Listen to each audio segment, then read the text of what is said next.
Moraes determina busca e apreensão contra a fonte de jornalista no Maranhão. Esse título aí é manchete sobre regime ditatorial.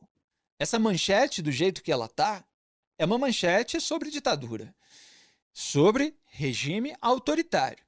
Eu leio isso, e claro, como jornalista atuante no Brasil, já conheço o episódio, já conheço os personagens, mas ainda assim, leio procurando. Tem algum elemento que possa justificar isso? Porque para a gente fazer a crítica, é sempre isso que a gente analisa em primeiro lugar. Tem algum elemento que legitime essa conduta? E você lê a reportagem inteira e não encontra. Eu vou citar aqui uma alegação, mas você não encontra um elemento concreto. Então essa é uma matéria do Caio Junqueira na CNN Brasil, trabalhamos juntos lá, inclusive, e tem o subtítulo: Investigação começou a partir de reportagem sobre o uso de carros oficiais por Flávio Dino e seus familiares. Quem acompanha meu trabalho sabe que eu cobri esse episódio e estou criticando a postura do Moraes e do Dino desde a raiz. Vamos ver trechos dessa matéria, porque o Flávio Bolsonaro já publicou vídeo na rede social e a gente vai chegar lá para comentar isso também. O ministro do STF, Alexandre de Moraes, determinou uma busca e apreensão contra o ex-secretário de Estado Raimundo Cotrim, apontado na decisão como a fonte do jornalista Luiz Pablo nas reportagens feitas contra o ministro da Corte, Flávio Dino. Aliás, meu respeito aí ao Caio Junqueira, que citou o Luiz Pablo como jornalista. Tá certo, é um jornalista. Eu tenho críticas a um monte de profissionais da comunicação, alguns dos quais eu muitas vezes nem chamo de jornalista porque acho que não desempenham o papel jornalístico. Mas num momento em que o sujeito, em razão da sua atividade, vira alvo de uma decisão autoritária, ele, sendo um jornalista de profissão, é preciso tratá-lo como tal. Porque tem gente que é muito alinhada ao centrão do STF, no próprio mercado da comunicação, que está chamando o Luiz Pablo de blogueiro para tentar fazer parecer que ele não tem a proteção constitucional que nós jornalistas, em tese, temos no Brasil em relação ao sigilo da fonte. Quer dizer, o jornalista tem direito de publicar matérias sem revelar quem é a sua fonte. Bom, já vamos chegar nesse ponto. Próximo print. A informação foi confirmada à CNN pelo advogado de Cotrim e pela assessoria do Supremo, que acrescentou que a medida foi pedida pela Polícia Federal e teve aval da Procuradoria-Geral da República. PGR comandada pelo senhor Paulo Gonet, sócio de Gilmar Mendes, amigo íntimo tanto do Gilmar quanto do Moraes. Próximo print. O jornalista havia sido alvo de busca e apreensão em março, após fazer reportagens denunciando o uso irregular de carros oficiais pelo ministro do STF, Flávio Dino, e seus familiares no Maranhão. Aí eu já faço um parêntese e mantenho na tela, só para lembrar para quem não acompanhou.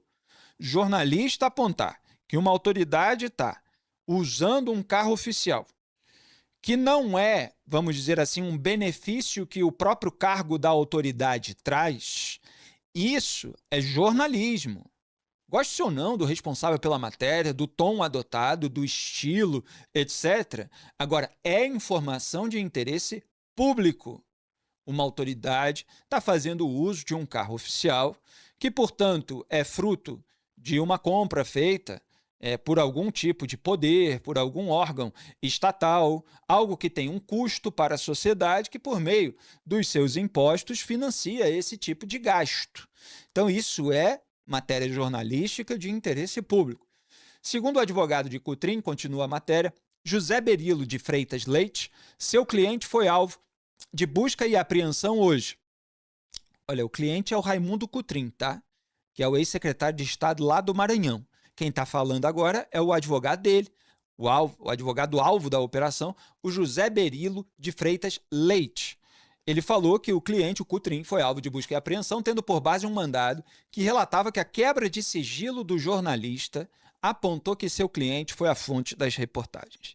Quem acompanhou a minha cobertura desse caso me viu apontando na raiz que parecia, todos os indícios apontavam, a gente poderia concluir que o Alexandre de Moraes estava buscando, com uma operação contra o jornalista, que foi isso que aconteceu lá atrás, um meio de acessar o celular dele para verificar quem era a fonte que tinha um cargo público ou que teve um cargo público que estava passando a informação sobre o Flávio Dino. Quer dizer, sobre o uso de carro oficial pela família do ministro do STF, que é colega do relator desse caso, que é colega do Alexandre de Moraes. Então, para quem não entendeu, o Alexandre de Moraes determina a busca e apreensão contra o jornalista. Aí, a Polícia Federal apreende o celular do jornalista. Aí vai lá extrair os dados do celular.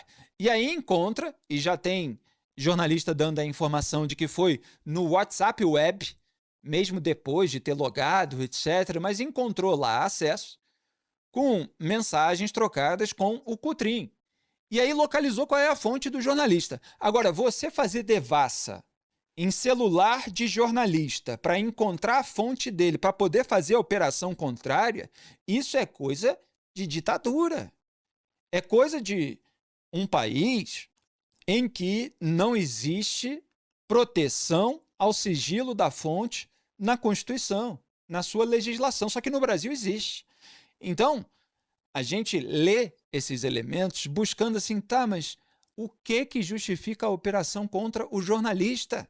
Porque não está claro até agora. E aparentemente não está claro porque não tem um fator que justifique.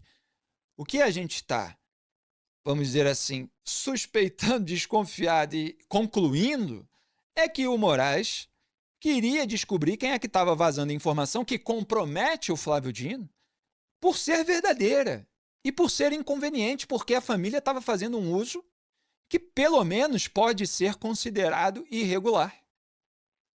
Um uso que pelo menos pode ser problematizado dentro do debate público. Então é inaceitável que isso aconteça. Senão é isso, a gente vai ter todos os jornalistas que têm fonte, que publicam alguma informação comprometedora a uma autoridade, tendo o seu celular levado pela polícia, extraído ali todos os dados, a vida privada do jornalista exposta, para que se descubra quem é a sua fonte. Agora, ele fez isso com um jornalista lá do Maranhão, fora desse eixo aqui, onde ficam as sedes dos grandes veículos que têm maior poder, maior capilaridade, maior influência. Esse é um jornalista que tem um site, um blog, como muitos estão apontando. Então, vamos dizer assim, é um alvo menos poderoso. E por que eu digo isso? Ora, porque a gente viu casos de jornalistas revelando informações que são comprometedoras sobre autoridades poderosas. Por exemplo, a Malu Gaspar revelou o contrato entre a esposa do Alexandre de Moraes, Viviane Barci de Moraes, e o Daniel Vorcar, do Banco Master. O que acontece? O contrato é verdadeiro? Ele existiu? Sim. E a jornalista tem direito ao sigilo da fonte? Sim. Olha, repito, a gente continua à espera de um elemento concreto, digo assim, com a generosidade, etc., que justifique a operação contra o jornalista que não apareceu até agora. O processo está sob sigilo, enquanto isso se vai devassando a vida, se vai encontrando fontes, se vai fazendo a operação de busca e apreensão contra a fronte. Mas eu volto ao meu ponto. O jornalista lá no Maranhão tem um site, um blog. A Malu está lá no Grupo Globo. E eu sou totalmente contra que se faça qualquer busca e apreensão contra qualquer tipo de repórter, qualquer tipo de jornalista que dá uma informação verdadeira, comprometedora sobre uma autoridade pública. Ainda que fosse uma informação equivocada, essa medida já seria autoritária, porque você tem outros caminhos para, vamos dizer assim, reagir contra um eventual equívoco, contra uma eventual mentira, contra uma eventual ofensa. Agora, o STF não fez operação de busca e apreensão contra jornalista de grupo de comunicação poderoso. Fez lá contra o jornalista do Maranhão. Não é para fazer contra ninguém, que fique claro. Mas fez nesse caso. Próximo print. Aspas para o advogado do alvo da operação, Raimundo Coutrinho, o José Berilo. A decisão de hoje fala que, após a quebra dos aparelhos telefônicos do jornalista, a polícia concluiu que quem foi a fonte foi Raimundo Coutrinho, que passava informações privilegiadas e tinha o apoio do advogado do jornalista, que também foi alvo de busca e apreensão hoje. Eu fecho aspas aqui porque eu não aguento esperar para comentar. Deixa na tela. O advogado do jornalista também foi alvo de busca e apreensão. Você imagina o quanto que precisa ser comprometedora a conduta do jornalista e do advogado para justificar uma medida gravosa como essa. Você precisa ter um indício de que um crime foi cometido pelo jornalista, o indício de que um crime foi cometido pelo advogado. E ainda assim, esse indício tem que ser, vamos dizer assim, um conjunto já bastante consistente. E isso não apareceu até agora. E olha, esse é o Supremo Tribunal Federal de um país que tem toda uma movimentação para se blindar escritório de advocacia. Olha aí, a esposa do Alexandre de Moraes teve um contrato com o protagonista do maior escândalo de fraude financeira da história do país. E ela não é investigada. Ora, porque simplesmente não prestou serviços advocatícios. Totalmente fora do padrão, não convenceu ninguém, mas não, prestou serviços advocatícios. Você tem movimento no Congresso Nacional pela blindagem de escritórios de advocacia. Mas o advogado lá do jornalista do Maranhão que perturbou o Flávio Dino, aí não. Aí é busca e apreensão. Contra jornalista e contra advogado. Bom, continuando, a declaração do advogado do Cutrim. Ou seja, estão investigando a fonte do jornalista e o advogado jornalista, mas não investigam o que o jornalista denunciou, que foi o uso irregular dos carros oficiais. Fecho aspas. Esperei a declaração dele para falar sobre esse ponto. Quer dizer, o uso pela família do Flávio Dino, de um carro oficial do Tribunal de Justiça do Maranhão, que não é o tribunal do qual ele faz parte, que seria, vamos dizer assim, um benefício que não é previsto na legislação para ser fornecido a um ministro do STF, isso não está sendo investigado. Está sendo investigado quem apontou. Quem trouxe a verdade é o mensageiro que está sendo alvo de patrulha. É muito grave isso. E é por isso que quando Dias Toffoli abriu o inquérito das fake news, no âmbito do qual essa decisão está sendo tomada, que eu contestei na raiz a abertura contra muita gente no mercado da comunicação e na arena política. Quem foi sorteado, na verdade, não.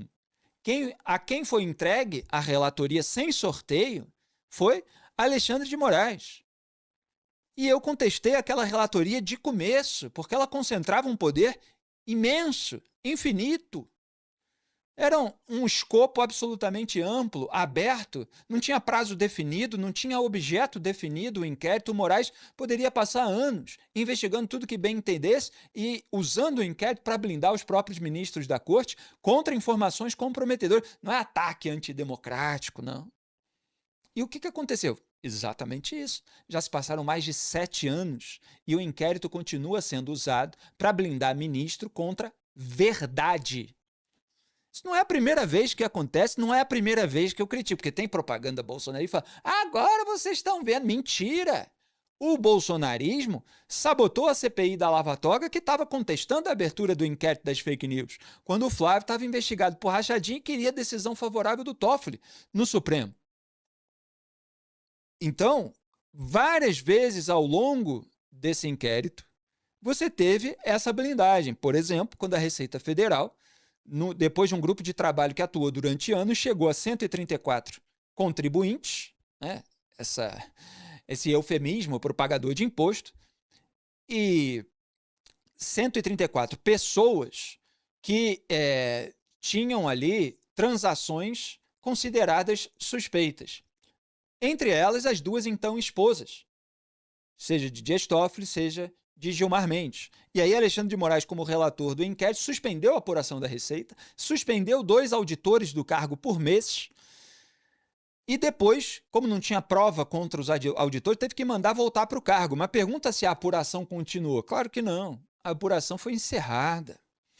Então não é a primeira vez, eu tenho todo um trabalho longo de anos a respeito disso. Muita gente passou pano para essas atitudes. Aqui não. Então, o que deveria estar sendo investigado não está sendo investigado. Aí o nota oficial, pode botar o próximo. A defesa não teve acesso aos processos, nem sobre as operações anteriores, nem sobre as de hoje. Observa-se que as operações de hoje dizem respeito às notícias divulgadas pelo jornalista Luiz Pablo, referentes ao uso irregular pela família do ministro Flávio Dino de viaturas do TJ do Maranhão, denúncias essas que seguem sem apuração. Raimundo Cotrim é visto pelos autores dos mandados de busca e apreensão como fonte jornalística do jornalista Luiz Pablo. A decisão quanto à operação de hoje foi expedida pelo ministro Alexandre de Moraes em atendimento à denúncia formulada pelo ministro Flávio Dino.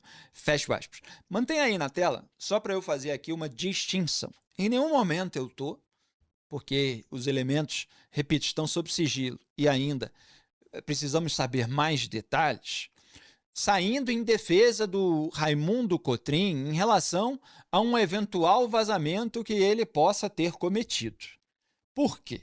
Porque servidores que estão no exercício do cargo e vazam informações sigilosas dos seus órgãos, eles são passíveis de punição disciplinar, etc.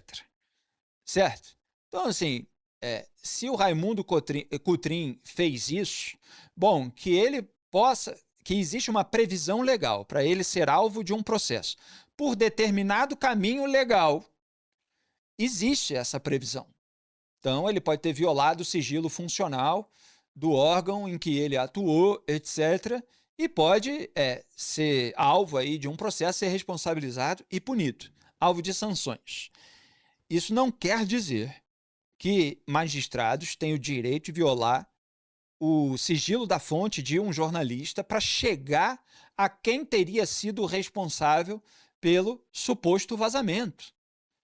Não se pode. Olha, não são esses ministros que vivem dizendo, como o Fachin disse outro dia ao punir a Gabriela Hart, que não se pode combater irregularidade cometendo irregularidade. Então não se pode encontrar um caminho tortuoso para descobrir quem é que está te incomodando. E ainda vamos precisar aí ver todas as provas sobre esse alegado vazamento, mas só para registrar a diferença. O Cotrim, se ele é responsável ou não, bom, ele pode responder pelo devido processo, que não é esse. E o Luiz Pablo, pelo que a gente sabe até hoje, publicou reportagem verdadeira nesse elemento, e isso nem sequer foi contestado, nem sequer está sendo investigado. Aí tem um outro ponto. Luiz Pablo é um jornalista. Ele tem foro privilegiado no Supremo Tribunal Federal? Não. Ainda que houvesse, que não apareceu ainda, indícios contra ele a respeito do cometimento de qualquer tipo de crime, ainda que houvesse, ele é alguém, como um cidadão comum, que vai ser alvo de um processo de um magistrado, conduzido por um magistrado de primeira instância. Por que está lá no STF? Porque tudo vira ataque à democracia, tudo vira ataque à instituição, que foi o que eu combati na raiz quando o Dias Toffoli alegava que informações comprometedoras a respeito dele, como o apelido que ele tinha na Odebrecht de amigo do meu pai, era um ataque à instituição. E aí o STF absorve tudo isso e passa a julgar pessoas sem foro privilegiado. Então é o puxadinho, do puxadinho, do puxadinho, que rende esse tipo de busca e apreensão. Bom, próximo print. Cotrim é um delegado aposentado da PF, ex-secretário de Segurança Pública do Maranhão e ex-deputado estadual, além de adversário político de Flávio Dino. Foi secretário de Estado do governador Carlos Brandão, hoje adversário de Dino. Então, repare, é alguém que está ligado ao grupo político contrário ao grupo político do Flávio Dino, que, repare também, hoje é ministro do STF. Não é para usar a caneta do STF, seja de modo direto, seja por meio de um aliado, contra o grupo político rival no reduto eleitoral que ele tinha quando ele era político, oficialmente. Porque político continua sendo, mesmo com a caneta de ministro do STF. Então, STF não é lugar para vingança política.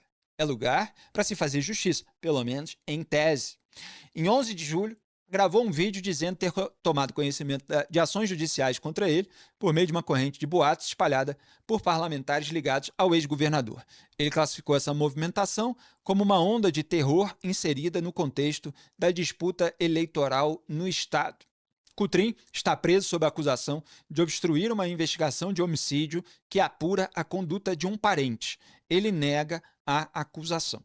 Então, esse é Coutrin que já está respondendo a um outro caso. Deixa eu tomar um gole aqui. Que essa já é minha quarta transmissão de hoje, ainda vou para a quinta no Flow News. Próximo print. A CNN procurou oficialmente o STF e aguarda uma posição. Mas a STF não costuma prestar contas muito à sociedade, não. Aliados de Dino disseram que o carro particular do ministro era seguido e que, portanto, não se trata de utilização de carros oficiais. Olha, essa frase ela está muito truncada e parece aquelas alegações do Moraes sobre o contrato da esposa que não tem pé nem cabeça. Olha só, a gente está chegando agora no parágrafo da matéria, que é o parágrafo em que aliados de Dino estão buscando legitimar a busca e apreensão contra o jornalista, porque já perceberam que há uma crítica, pelo menos em potencial até o momento da matéria, de violação do sigilo da fonte. Então, peraí, a gente tem que arranjar uma alegação aqui para justificar por que tudo isso está acontecendo. E qual é a alegação que se encontra? Ah, o carro oficial estava sendo perseguido. Qual é o elemento que faz configurar a perseguição? Qual é a prova de que há uma perseguição e que isso deve resultar em busca e apreensão e que o caso deve ser julgado no Supremo Tribunal Federal? Ora, se um jornalista recebeu uma informação e ele tem direito de ir e vir, se ele quer checar essa informação, ele sabe o local em que o veículo se encontra e ele se aproxima do veículo para verificar se a família do ministro realmente está usando o veículo. Isso não configura perseguição. Isso configura o direito de ir e vir de um jornalista fiscalizar as autoridades públicas sobre o uso de determinados veículos, inclusive pelos seus familiares. Quer dizer, em que sentido houve algum tipo de ameaça, algum tipo de risco de violência, algum tipo de incômodo que poderia resultar num acidente? Qual é o elemento que faz isso ficar configurado? Não está claro até o momento. Parece uma tentativa de legitimar um abuso, essa alegação.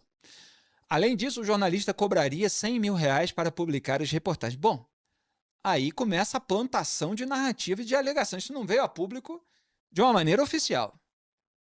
O que está sendo publicado pela imprensa não traz qualquer indício de uma compra de matéria no site do jornalista. Então, repito, é preciso haver um conjunto de indícios significativos de um crime cometido para que esse jornalista seja alvo de uma busca e apreensão, para que o advogado dele seja alvo de uma busca e apreensão, e ainda assim, o magistrado que deveria decidir em cima de provas coletadas por investigadores, deveria ser um magistrado de primeira instância num inquérito normal, legal, não no inquérito ilegal que corre há mais de 7 anos contra o que der e vier de verdade inconveniente sobre o ministro do STF. Questionado, Luiz Pablo, que é o jornalista, disse à CNN que nunca seguiu o carro do ministro e familiares. Pois é, o jornalista nega qualquer tipo de perseguição. Que a utilização do carro oficial por parte dele e familiares é um fato comprovado, aliás, não foi contestado em momento nenhum, e que nunca recebeu dinheiro para publicar reportagens contra o ministro. Portanto, aí, a defesa do jornalista. E quem precisa apresentar prova é quem está fazendo a acusação. E elas não vieram a público. Próximo, o que a gente tem? Uma matéria que eu quero mostrar rapidinho do Estadão a respeito desse caso, trazendo o levantamento. Moraes já decidiu a favor de Dino e seu grupo político no Maranhão pelo menos 4 vezes. 4! Procurados, Moraes não respondeu e Dino não comentou. Pois é, eles têm a caneta do STF na mão e aí vão tomando decisões, são criticados e não trazem maiores esclarecimentos. Em 24 e 25, decisões já haviam impactado gestão estadual, rompida com Dino, em processo movido por aliados do ministro. Repare, já tinha decisões anteriores, contrárias ao grupo político que rivaliza com o grupo do Flávio Dino. Ou seja, decisões que, de certo modo, atendem aos interesses do grupo político do Flávio Dino. Vamos ver só um trechinho dessa matéria, pode colocar? Um advogado também foi alvo de um mandado de buscas porque teria assessorado o blogueiro nas publicações sobre o ministro. Então, é o que eu falei, o advogado também foi alvo de busca, o Estadão estava reforçando isso. E chama atenção o fato de que Raimundo Cotrim está em prisão domiciliar desde o mês passado por decisão de Flávio Dino, que determinou também o afastamento dele do cargo de secretário de Assuntos Legislativos do Maranhão na apuração de outro caso sobre um homicídio no estado. Então, assim, eu estou trazendo as informações complementares, porque o processo está sob sigilo e é a imprensa que está ali tentando trazer elucidação. Então, o próprio Dino já tinha tomado decisão contra esse Cotrim. É isso que, pelo menos, a matéria do Estadão está mostrando. E repare aqui, não estou legitimando nenhuma das condutas do Cotrim. Só estou dizendo que o Flávio Dino, por ter um histórico de política no estado do Maranhão, ele poderia se declarar impedido em relação a esse caso. E o Moraes está atuando totalmente fora dos padrões há mais de 7 anos, e nesse caso, inclusive. Próximo print. Anteriormente, olha o detalhe, o ministro tinha atuado em ações de questões estaduais que, de maneira controversa, foram parar no Supremo. Os aliados de Dino acionaram o STF, alegando que casos de nepotismo no Estado violavam precedentes da Corte. Próximo print. Moraes, olha o que Moraes fez.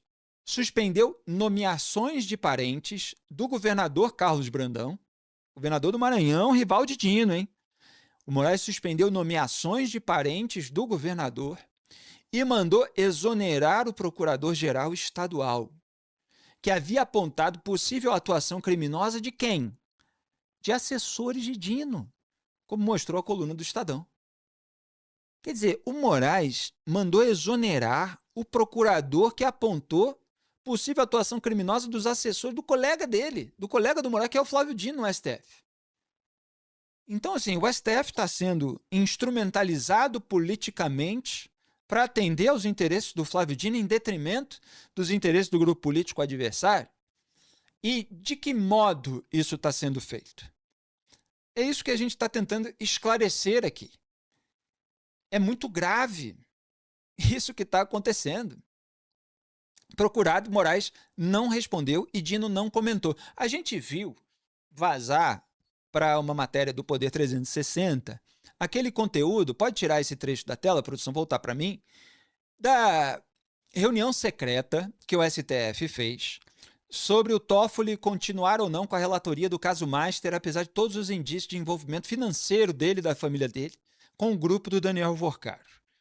Vazaram as falas completas, detalhadas, dos ministros do STF.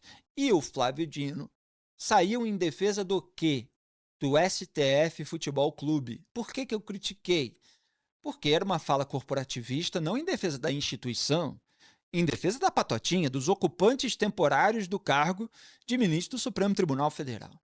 E o que isso tudo aí, de decisões do Moraes, de blindagem do Dino, fazem parecer que é o STF Futebol Clube em ação, no pior sentido do termo e da expressão.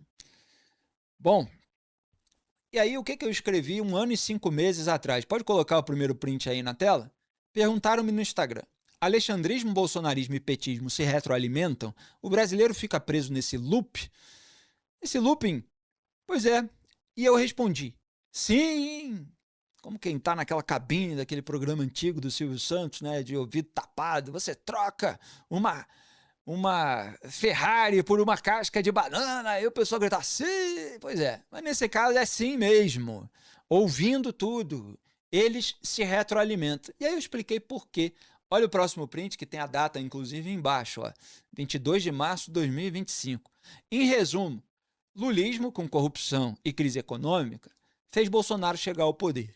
Bolsonarismo, em razão das rachadinhas, sabotou CPI da Lava Toga, enquanto Toffoli blindava Flávio, o que deu poder a Moraes, que, repito, virou o relator do inquérito das fake news, que foi a primeira relatoria, depois veio dos atos antidemocráticos, da milícia digital, trama golpista, 8 do 1, etc. E sabotou, o bolsonarismo, sabotou o combate à corrupção, o que ajudou Lula a sair da cadeia.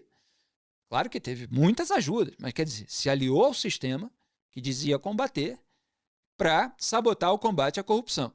Bolsonaro, aloprando no governo, fez Lula voltar ao poder e, tentando melar o resultado eleitoral, deu munição a Moraes. E o Moraes, participando de reuniões com o Lula, abusando de seu poder e pesando a mão em seus votos, fortalece o bolsonarismo. Isso foi o que eu escrevi 1 ano e 5 meses atrás. E o que aconteceu? Mantém na tela. Nesses últimos dias, eu estava comentando aqui. O Moraes promoveu um jantar entre o Lula e o presidente do Senado, Davi Alcolumbre, com a participação do também ministro do STF, Cristiano Zanin, que foi advogado do Lula na Lava Jato. Quer dizer, mais uma reunião. E o Moraes, obviamente, interessado na aliança entre o Lula e o Davi Alcolumbre, para que o Davi Alcolumbre seja mantido na presidência do Senado, porque o Alcolumbre blinda o Moraes contra a CPI do Master, porque também tem rabo preso o Alcolumbre.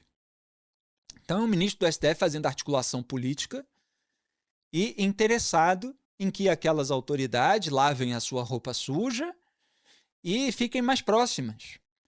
Coincidentemente, o Alcolumbre é quem senta em pedido de CPI para investigar ministro do STF, no pedido da CPI do Master, que atinge ministro do STF, em pedido de impeachment de ministro do STF, inclusive do Moraes.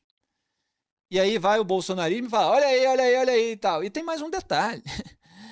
O Flávio falou a respeito, eu já vou botar aqui algumas declarações dele por escrito, dessa reunião do Moraes com políticos. E aí não citou o Davi Alcolumbre. O Alcolumbre é aliado do Flávio Bolsonaro também. O Alcolumbre, inclusive, foi o candidato da família Bolsonaro para a presidência do Senado. O Alcolumbre, quando foi anunciada a sua vitória, deu a mãozinha para o Flávio, eles comemoraram juntos. Eu mostrei isso em vídeo aqui várias vezes. Então, olha como a hipocrisia está em todos os lados, mas olha como as condutas de cada um acabam dando discurso para o outro. E o Brasil fica, como bem disse um seguidor, nesse loop.